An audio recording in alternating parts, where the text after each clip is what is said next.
I walk alone through the African savanna under a pale morning sky. Dry grass brushing against my boots as heat already rises from the red soil.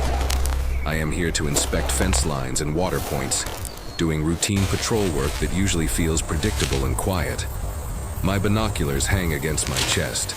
My khaki shirt is darkened by sweat, and my attention drifts between distant acacia trees and the open horizon. Everything looks normal, almost peaceful, until the silence breaks in a way that does not belong here. I stop moving when I notice disturbed ground ahead, deep footprints pressed into the dust, heavier and wider than any antelope track. I follow them slowly, my body tense, aware that something large and vulnerable is nearby. The wind shifts, carrying a low, strained breath that sounds labored and wrong. I lower myself slightly, scanning the tall grass, my heart beating harder with every step forward. A massive adult rhinoceros appears between the shrubs, its gray skin thick and cracked with dried mud, its sides moving unevenly with each breath. One horn is brutally cut short, the wound fresh and dark, and blood streaks along the folds of its face. The rhinoceros stands rigid, head lowered, legs planted wide as if any movement causes pain. This animal is not charging or fleeing. It is enduring. I remain still, fully visible but non-threatening, feeling the weight of the moment settle into my chest. The injured rhinoceros turns its head slightly, one eye fixed on me, not with aggression, but with exhaustion. The savanna stretches endlessly around us, offering no immediate shelter, no easy escape from the danger that has already found this animal. I understand, without words, that what I am witnessing is the aftermath of illegal hunting, and that time is now an enemy we both share. The rhinoceros does not run. It stays where it is, breathing hard, exposed under the open sky, as if my presence is the last variable it can tolerate. I know in this suspended moment that walking away is no longer an option. I move slowly through the savanna, every step calculated, knowing that one wrong motion can trigger panic in an animal already pushed beyond its limits. The heat grows heavier, pressing down on my shoulders as the sun climbs, and the injured adult rhinoceros remains exposed in the open grassland. Its breathing grows louder, more uneven, each rise of its chest delayed as if strength is draining with every second. The wound where the horn is cut short continues to darken the skin with fresh blood. I scan the horizon constantly, because the danger is no longer just the animal's condition. Illegal hunters never operate alone, and they never stray far from a wounded target. Tire tracks and broken branches appear near the shrubs, recent and careless, pointing toward human presence that could return at any moment. I feel the pressure of time tighten, as I realize the rhinoceros cannot move far, cannot defend itself, and cannot survive long like this. The wind shifts again, carrying unfamiliar sounds across the savanna. Distant birds lift suddenly from the grass, a clear sign that something approaches. My body stiffens as I lower myself slightly, keeping my movements slow and visible. The injured rhinoceros reacts too, lifting its head just enough to reveal strain in its neck and shoulders. Its legs tremble, threatening to give way under its massive weight. I check my equipment with quick glances, fully aware of my limitations. I have no tranquilizer, no heavy tools, no immediate backup at my side. I am one person facing a wounded animal, open terrain, rising heat, and the very real possibility of armed poachers returning to finish what they started. The savanna offers no cover, and any attempt to leave risks abandoning the rhinoceros to death.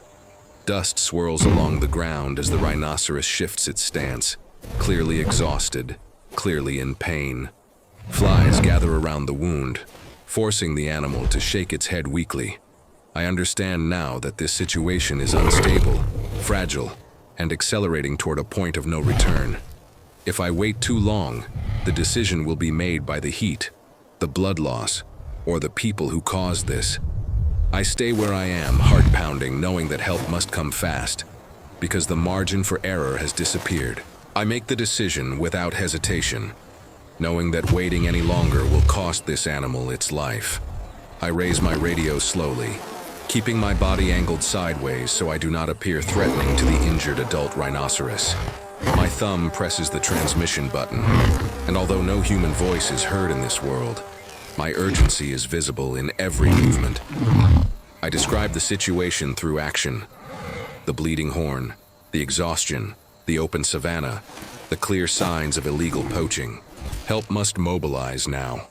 I reposition myself carefully, placing my body between the rhinoceros and the direction of the fresh tire tracks. My goal is not to block an attack, but to delay it, to signal presence, to make this place feel watched.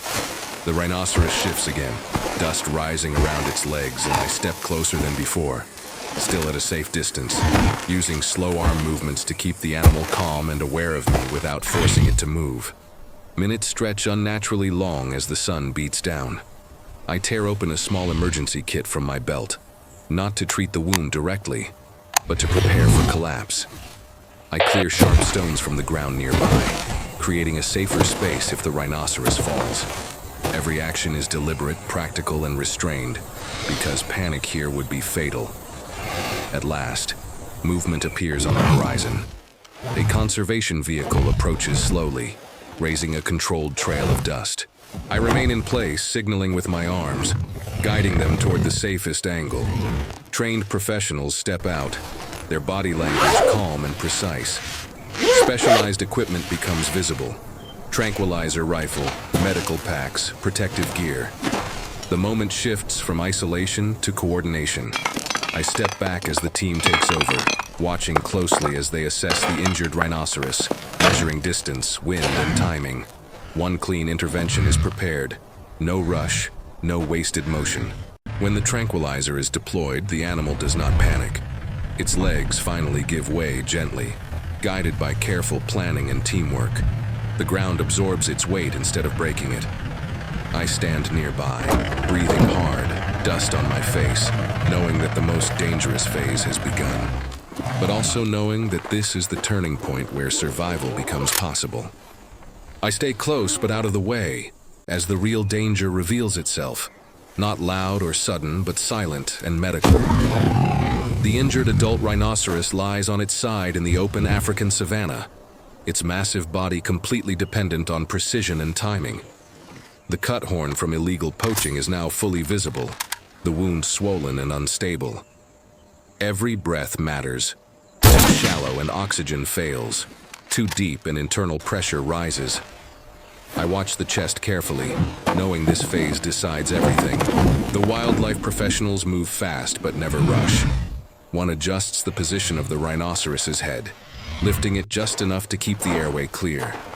Another places monitoring equipment against the thick gray skin, counting breaths through movement alone. The sun continues to burn overhead, and heat becomes an enemy again, threatening shock.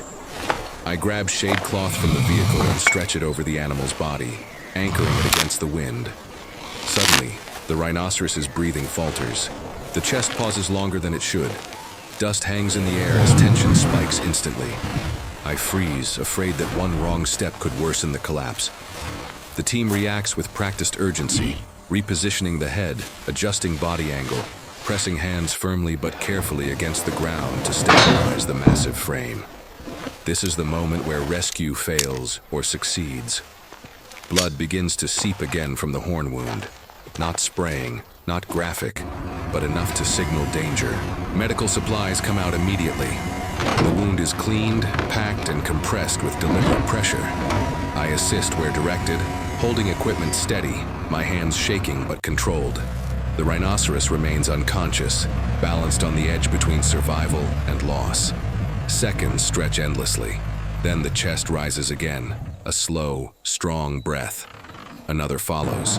The rhythm returns, uneven but alive. The professionals exchange brief looks of relief without celebration, because the risk is not over yet. I feel my shoulders drop for the first time, realizing we have crossed the most dangerous threshold. The decision is made quickly. The rhinoceros cannot stay here. With coordinated movements, the team prepares a reinforced transport platform. Straps are placed carefully, avoiding pressure on the wound. A crane arm extends from the vehicle, steady and controlled. The massive body is lifted just enough to move, never rushed, never forced. As the rhinoceros is secured, I step back, watching dust settle around us. Illegal hunting brought this animal to the edge of death, but skill, timing, and restraint pull it back. I know now that if we had waited even minutes longer, this scene would have ended very differently. The vehicle begins to turn toward the horizon, carrying the injured rhinoceros toward advanced care. I remain standing in the savannah, heart still racing, fully aware that this was the final test, and that we passed it. I watch the vehicle move slowly across the African savannah, carrying the injured adult rhinoceros away from the place where illegal hunting nearly ended its life. Dust trails behind the tires, softening the harsh lines of the landscape. The rhinoceros lies secured and stable on the transport platform, its massive body no longer exposed, no longer alone. The horn wound is protected, treated, and monitored. For the first time since I arrived, the danger begins to loosen its grip. Hours later, the scene changes completely. The injured adult rhinoceros rests inside a protected conservation area, surrounded by veterinary equipment and shade. Its thick gray skin rises and falls in a steady rhythm. The bleeding has stopped. Clean bandages cover the damaged horn area, and fluids run carefully into its body. I stand nearby, quieter now, watching professionals move with confidence instead of urgency. The crisis has passed. Time does its work. The rhinoceros regains strength gradually, lifting its head, shifting its weight, standing again on solid ground. The wound shows signs of healing, no longer fresh, no longer life-threatening. The animal's posture changes from exhaustion to stability. I observe from a distance, respecting the space between us, understanding that recovery does not need my presence, only protection. The final release comes at dawn. The transport doors open slowly, revealing the African savannah once more, vast and open, but now safe. The adult rhinoceros steps forward carefully, then confidently, its movements strong and deliberate. The horn remains shortened, a permanent mark of survival, not loss. Sunlight spreads across the grass as the animal moves away, free and alive. I do not follow. I remain standing, hands resting at my sides, watching the rhinoceros disappear into the tall grass. There is no gesture of farewell, no acknowledgement needed. The silence feels different now, earned, peaceful, complete. As I turn away, the savannah looks unchanged, but I am not. Illegal hunting took something from this animal, but it did not take its life. And today, standing here, I know that this rescue is finished, and that its future has begun.